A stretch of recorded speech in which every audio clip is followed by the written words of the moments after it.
just who exactly is Namor the Submariner, and how is he going to compare to the previous villain of Black Panther, aka Killmonger?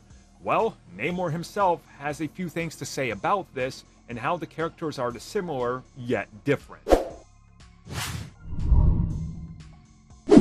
So how exactly are the two characters different?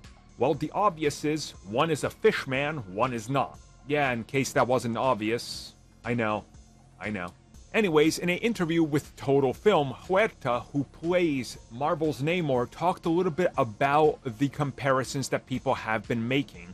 And he says that he hopes that when the fans and audiences get to all see Namor on the big screen, that they gravitate towards understanding why he does what he does, the actions behind everything, and that maybe he's a great antagonist and also a person that you can love, and you understand his reasoning and why maybe he's not the ultimate bad guy. And then he was asked about the comparison directly to Killmonger, and he said that he was a great antagonist, and by the end of the film, people really engaged with him and found some way that they could actually see what he was doing made sense from his point of view and how he got there, and that ultimately they really loved the character and didn't hate him as a villain.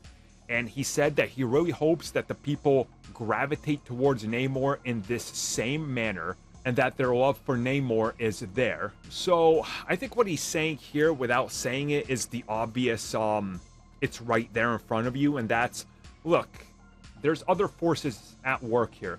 Just like Killmonger, we see what made him who he is, how the world twisted him, and what his reasons are. And if you look at it, you go, you know what? Yeah, what he's doing kind of makes sense from his point of view. He's not a Red Skull or an Ultron or somebody like that who's just out there for pure evil. He had a personal belief that from very early on in his life affected his mentality and what he thought was right. And he fights for that one thing.